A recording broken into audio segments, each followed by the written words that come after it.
Assalamualaikum warahmatullahi wabarakatuh.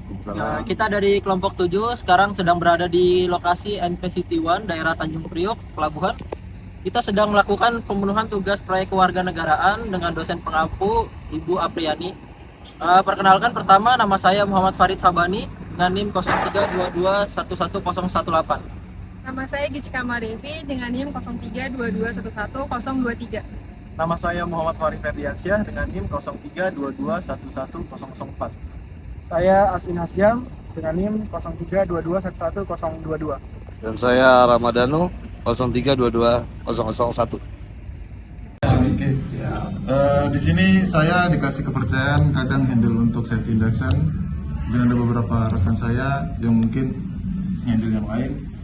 Biasanya kalau saya safety induction, saya tanya dulu perkenalan, Pak kenal nggak sayangkan.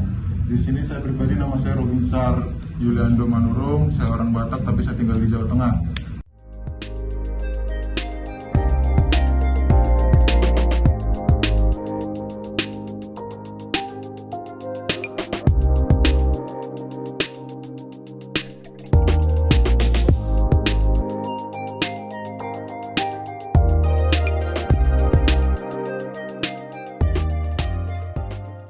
Lanjut ke poin kedua yang akan dijelaskan oleh teman saya.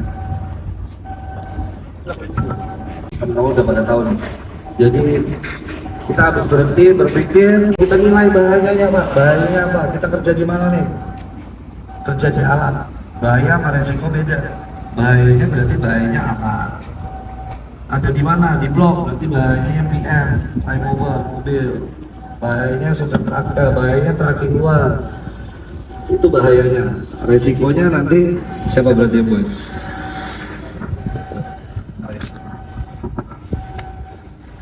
Halo, selamat pagi rekan-rekan semua. Nama saya Farid dari Universitas Gunawan juga. Saya akan menambahkan poin ketiga mengenai penilaian risiko. Penilaian risiko ini berkaitan dengan bahaya apa aja yang ada di sini gitu. Berkaitan dengan nanti penentuan apakah bahaya ini termasuk tingkat bahaya yang tinggi atau tingkat bahaya yang rendah. Itu nanti akan dihitung terkait dengan potensi-potensi bahayanya yang ada. Kemudian cara yang biasa dilakukan adalah penilaian menggunakan toolbox atau tools menggunakan JSA, Job Safety Analysis atau Risk Assessment, atau bisa juga menggunakan JRADC. Ya, kurang lebihnya seperti itu. Selamat pagi. Nama saya Gichika. Di sini saya akan menjelaskan tentang langkah keempat, yaitu pengendalian bahaya yang dapat menimbulkan risiko tinggi bagi para pekerja. Ada beberapa cara yang bisa dilakukan, dan metode yang paling efektif akan bervariasi tergantung pada bahayanya. Beberapa metode yang bisa dilakukan yang paling umum yaitu eliminasi, substitusi, pengurangan kontrol, administrasi, dan APD. Baik, terima kasih. Selamat pagi. Selamat pagi. Semangat banget. Karena maksudnya, perkenalkan nama saya Aswin Hasjam dari Universitas Gunawan juga. Saya harap bapak-bapak mendengarkan semangat juga, bukan hanya di ceweknya aja Pak. Karena kayak tadi sapanya lebih keras daripada yang lain. Selamat pagi. Mantap. Oke, baik Pak. Di sini saya akan menjelaskan poin yang kelima. Meninjau dan memantau bahaya. Meninjau dan memantau bahaya ini berkaitan dari poin 1 sampai ke 4. Tujuan besarnya meninjau dan memantau bahaya ini ketika kita mengetahui risiko yang ada di lokasi kerja, bahaya yang ada di lokasi kerja, berkaitan dengan yang kita berpikir tadi. Ketika tahu risikonya, pasti kita berpikir bahwa bahaya ini seperti ini, pengendaliannya seperti apa, pengendalian seperti ini. Tapi tidak sampai di situ, tidak sampai pengendalian. Setelah kita tahu pengendaliannya, ketika ada misalkan lifting, pasti kita tahu area yang aman yang di mana, area yang berbahaya di mana. Pengendaliannya itu salah satunya menggunakan APD. Tapi tidak sampai di situ Pak, karena APD tidak menjamin 100% kita selamat, hanya meminimalisir kecelakaan atau risiko. Makanya ada pemantauan. Pemantauan ini bertujuan untuk seperti itu. Metodenya bisa jadi seperti inspeksi, audit, sama investigasi, seperti itu Pak.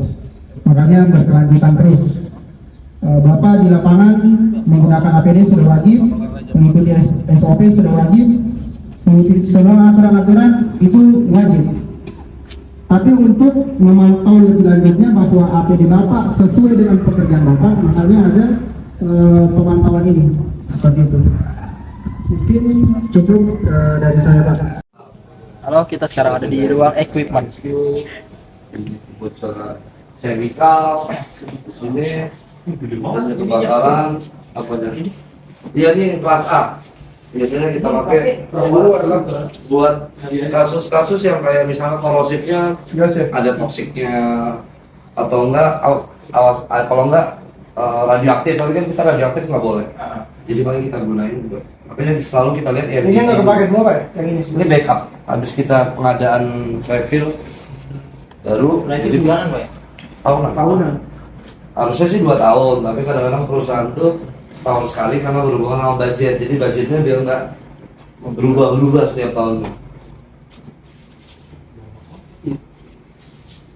Turbo di hand itu bisa sampai Kalau ini foam buat damkar kita habis pakai buat bakaran terus diganti. sama pihak mereka yang kita tolong. Iya, mereka katanya mau niat ganti.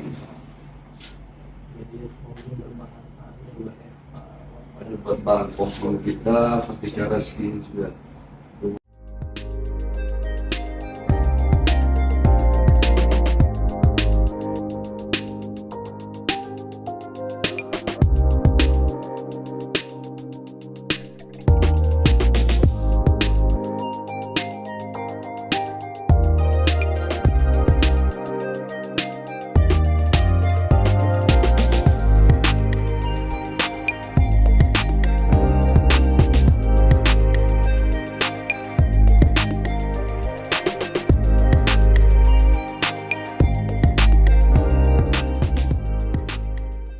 Setiap kelas tuh beda-beda.